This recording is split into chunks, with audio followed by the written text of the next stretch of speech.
Greetings all, Ferrariman601 here.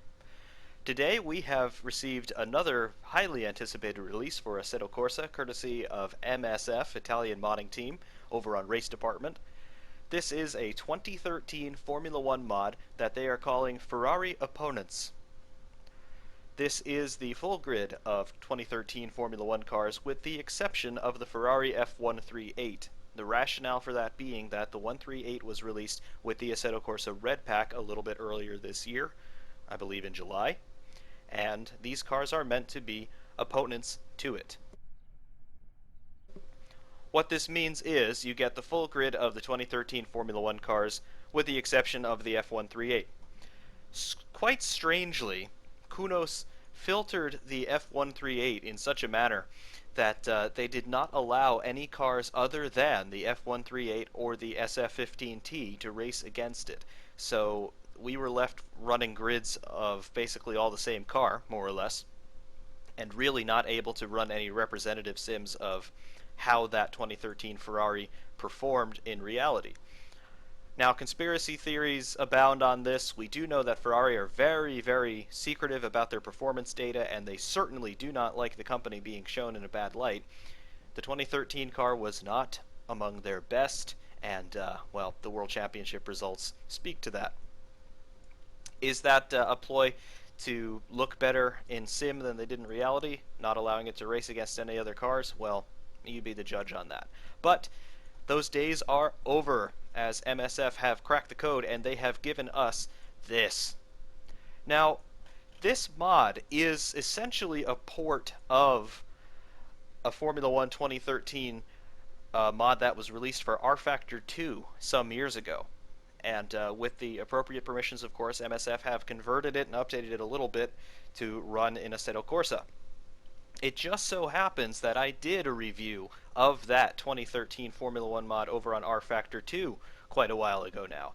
So, following in the spirit of that video, I would like to do the same thing here that I did there in showing you the worst cars and the best cars on the grid.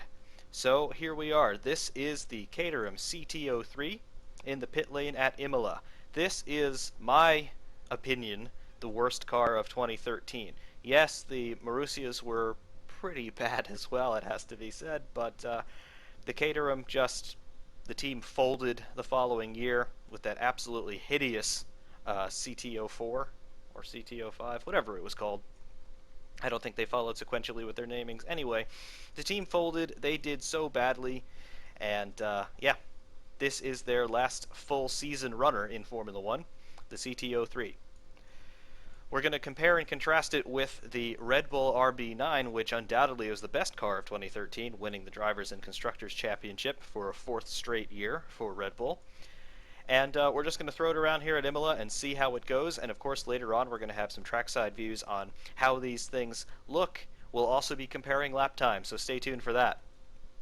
In terms of the work done here by MSF, modeling, texturing, great, absolutely great.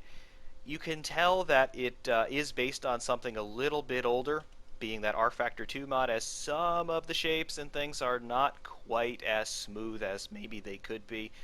But given that older template that they had to work with, I do have to say, very, very nicely done. You get in really close there. All the graphics look correct and they're not too pixelated. Very, very nice. And of course, when you pull out, not even a big distance, but say this distance here, you don't notice any of those sharp angles so much. So, a very, very fine effort by MSF from the outside anyway. See the amount of detail that they've crammed into the car here. These 2013 cars were pretty slick and smooth, all things considered. They did away with most of the barge boards and turning vanes all the way back in 2009 when the formula was updated, but you can see some turning vanes and flow modifiers around the side pods did start to creep back in 2010, 2011, and here, this being the last year for the V8 engines, the last year for this particular philosophy of car, you can see that the developments at the back of the grid have been taken to their logical conclusion. Being a V8 car, we have double exhausts out the back going through those Coanda ramps, which the rationale of which was to funnel that high pressure exhaust gas down into the diffuser in an attempt to recreate the effect of the exhaust blowing that teams were exploiting in 2010 and 2011. See nice detail there on the diffuser. A little dark back here, but you can definitely see what's going on. You see the rain light merrily flashing away there. Suspension detail looks nice. All the graphics on the bodywork, on the wings, and such. We have operable DRS, which is that. So you know how DRS works. Very, very cool. Looking into the cockpit here. See all your animations are there. The driver's arms move nicely. It looks accurate to me. I do not understand why we have Jules Bianchi's helmet in here, but there it is. Detail there on the wheels. See the brake rotors inside, the calipers there. Not bad at all.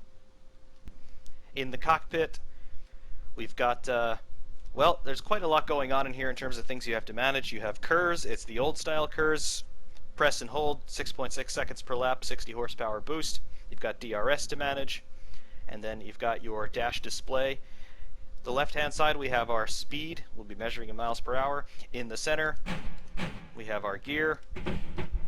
And to the right, we have the current lap time, and then you'll have your fastest lap time displayed above that once we've actually started to turn laps. The red lights that you see glowing on the left-hand side of the wheel, those are our DRS status lights. Those two illuminated tell us that we are in the DRS zone. And then when the third one comes on, that's when you have pressed the DRS activation button. Press and release and it activates. Press and release again, it turns off, or get on the brakes and it will turn off as well. Close the flap on the rear wing. So without further ado, let's get the thing out onto the track and talk about how it goes.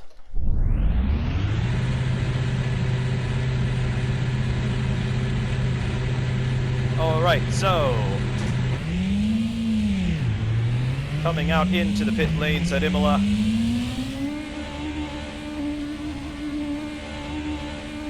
On the limiter, and off we go.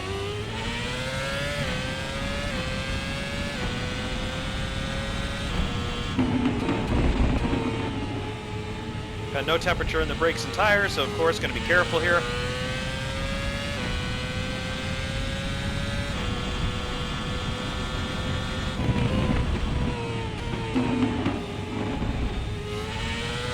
We are running the very latest version 10 tires, so that is very nice to see. They behave quite well, I must say.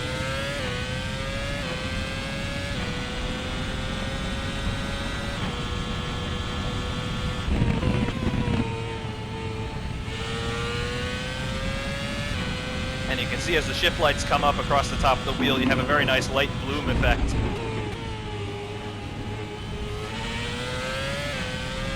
Can't say that things look like that in reality, but I think it's a nice touch. And also it extends your field of view to the shift lights a little bit, because very seldom are you ever looking directly at your steering wheel when you're out on track in one of these cars. So it just adds a little bit more situational awareness as to how many revs you're pulling.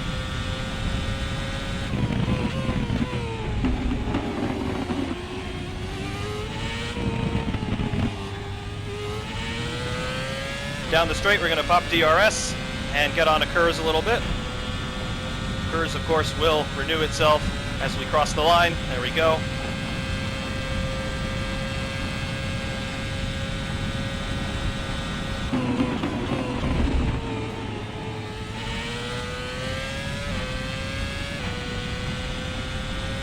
See the blue lights on the right side of the steering wheel there? Those are our status lights for KERS when I'm on the button. There is no meter on the steering wheel to tell you how much KERS you've used, unlike on the F138, so that's why I'm running the gear display in the lower left in addition to the pedals, so I have a visual reference in terms of how much KERS I have used. I have used up almost all of it. The yellow bar inboard of the green bar on the right-hand side of that dial, that is how much KERS I have available for this lap. The green bar is state of charge on the battery, but of course I'm not allowed to discharge that battery for more than 6.6 seconds per lap. So I've got a little bit of KERS power left for this lap.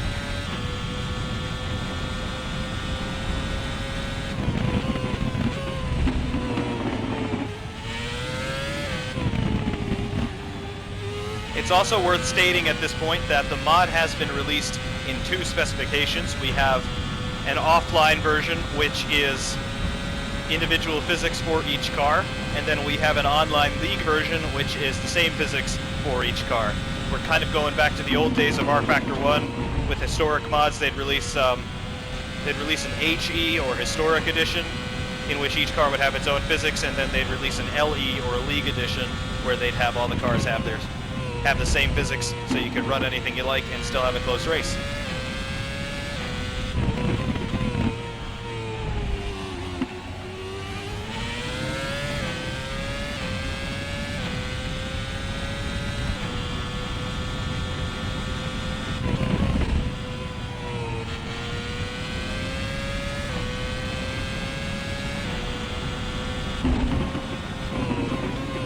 So far, I have to say, the car has a very, very neutral default setup. This is the default setup. I've changed the gear ratios a little bit, but I haven't done anything to the wings or to the chassis. Car feels pretty compliant, I must say.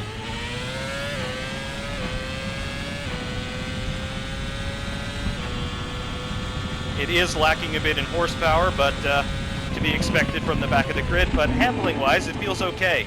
A little bit of understeer, particularly through here, but nothing you can't cope with.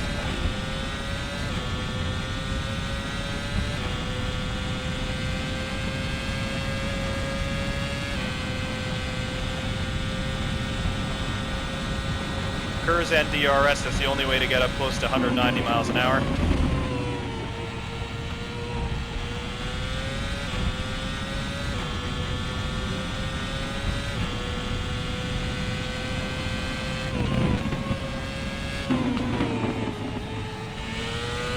Just like on the 138, you are unable to manage the rate of charge of your KERS battery. It just harvests whenever you're on the brakes. So you don't have to worry about managing that like you do in the 15T.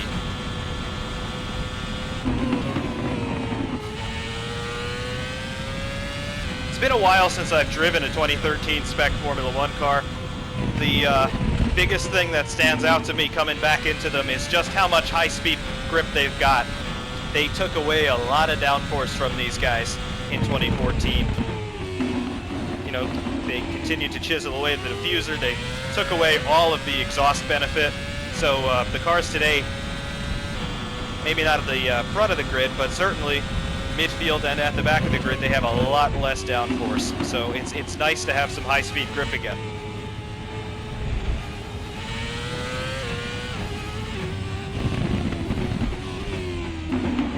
Back into the pits with us.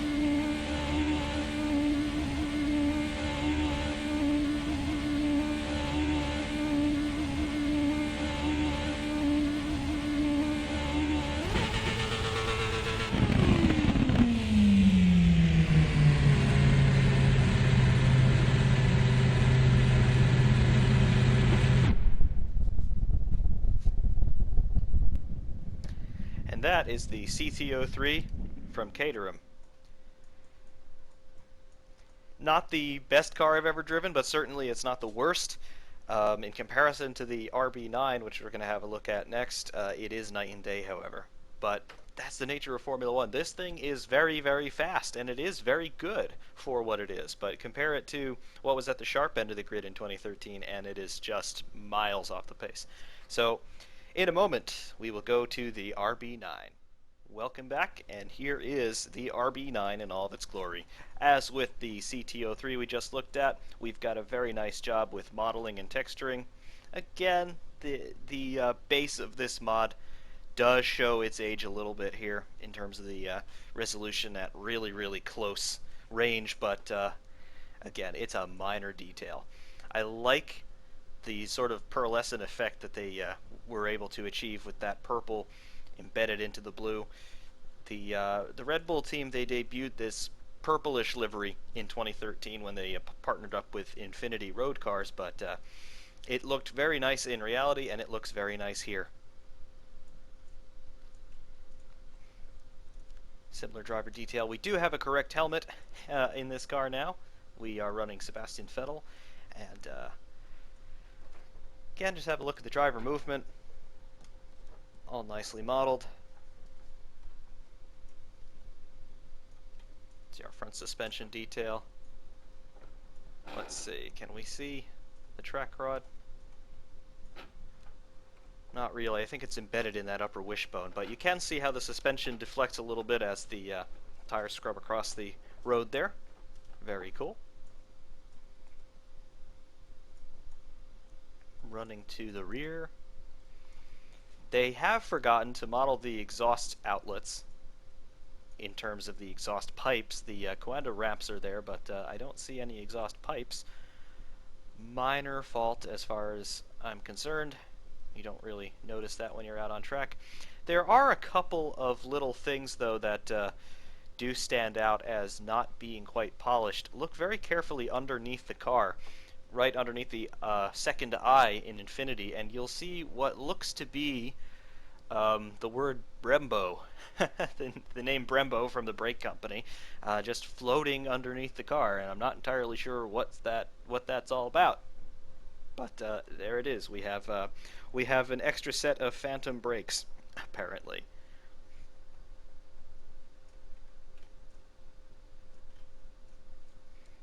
DRS flap, of course, right there.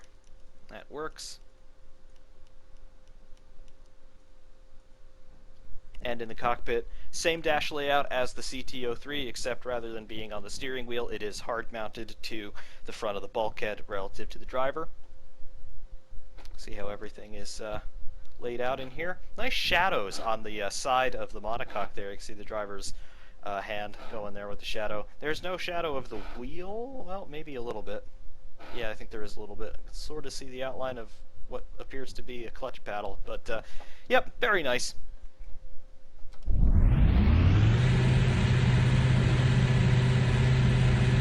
And now, out on track.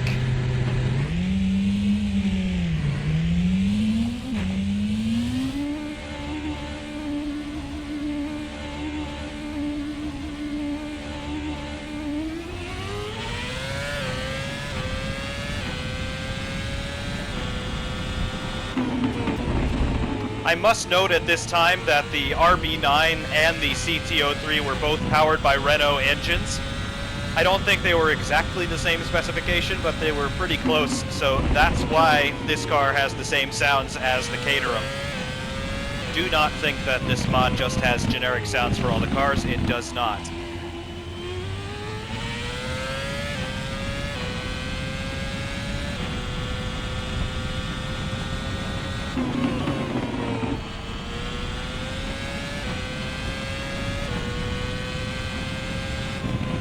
Oh, straight away.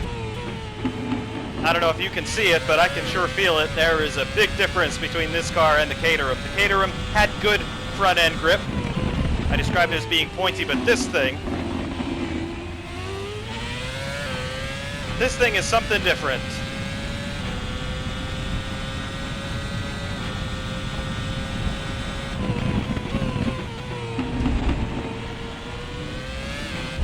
It has grip. It has, so far, no understeer, and the tires aren't quite up to temperature.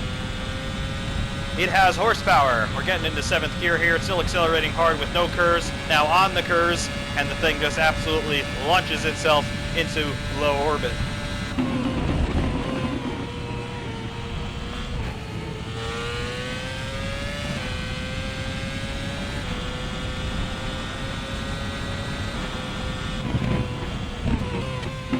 I probably didn't even need to downshift there, but it's a confidence thing.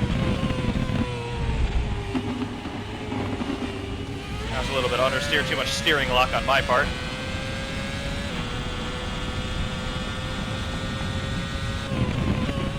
Just look at how it holds the road.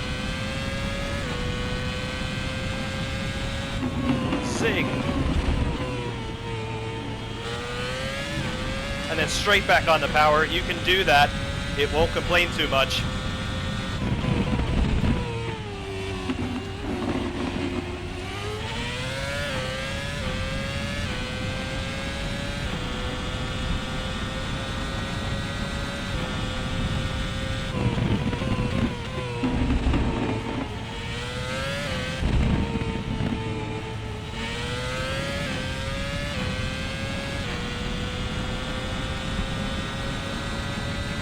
It has got everything you want.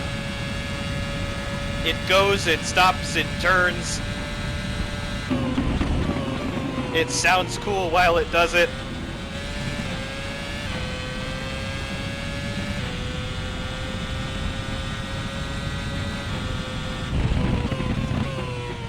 Can definitely understand why this thing won the World Championship. Can definitely understand why so many of Vettel's onboards from 2013 almost look like he's on rails.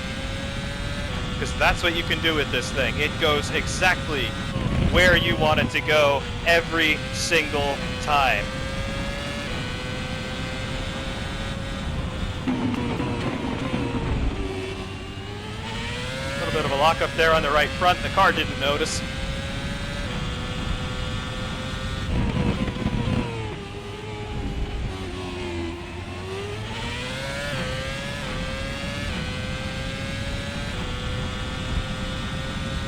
No curves at all, able to pop 7th gear.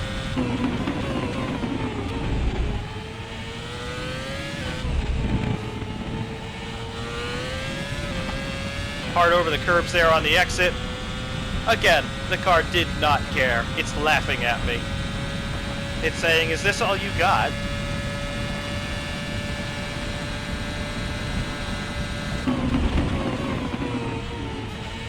You can just brake for all you've got, turn straight into a corner, it will do it all day long. Look at that. If I did that in the F2004, it would spin.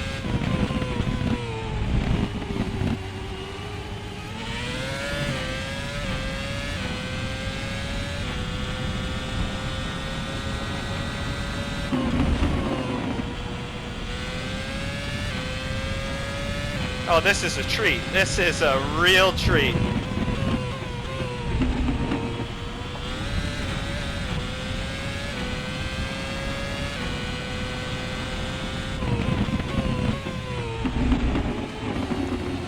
It's so compliant over the curbs. You can hit them hard, like we just did in Variante Alta, and it just goes. It doesn't bounce too much. It doesn't search for the tarmac, it just knows what's coming, and it takes it like a champ.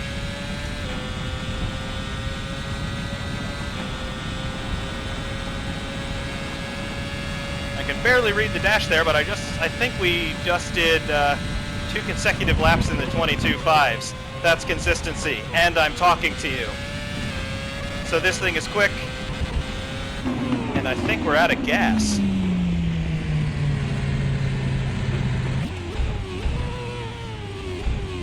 I have no idea what's happening right now.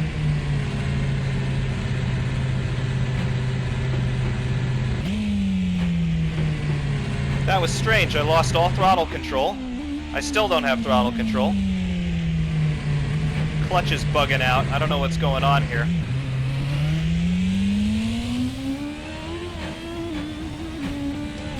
Is the Red Bull unreliable? I don't know. Well, the gearbox is back. Throttle's back. The engine started to sputter. And I dumped the clutch. And now I don't know what I've got.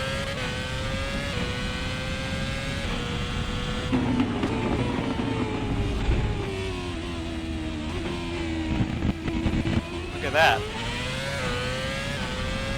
I don't have full throttle control. I don't know what's happening, but, huh. Brakes are okay, though. Yeah, I'm not coming on and off the throttle like that. The car's doing that, and I don't know why. Mr. Newey, we have a problem.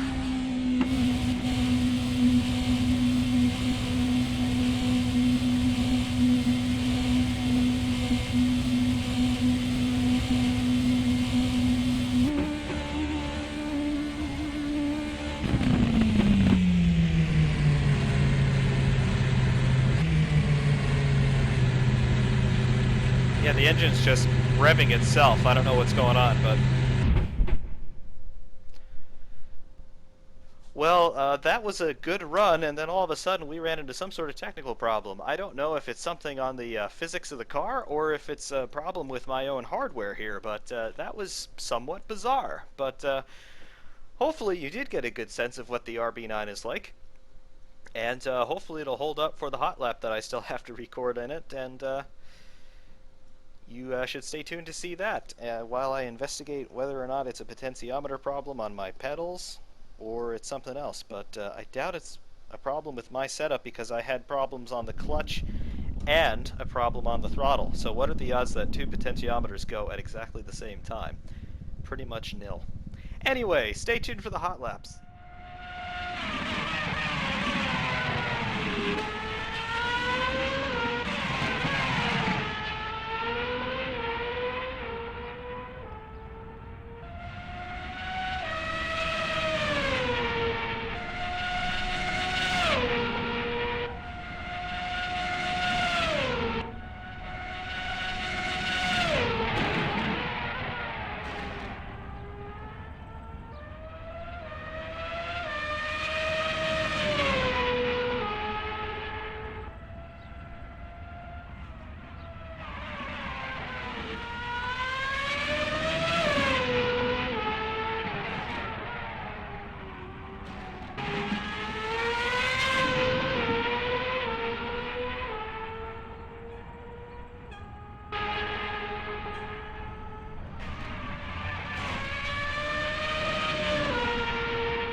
You guys seriously didn't think I was going to leave you hanging, right? Well, here comes some hot laps of all the cars in the mod. I hope you enjoy it. Also, I've solved my pedal issues. It is not a fault of the mod, for the record. I had some sort of issue with my potentiometers on the throttle and the clutch simultaneously. Stranger things have happened. I tore down my pedals on my G27, cleaned them out, blew some of the dust out of there, put them back together, and now they're working like a treat. So, awesome stuff for me. Problem solved. Again, not a fault of the mod. Don't get me wrong on that. Enjoy the hot laps, everybody.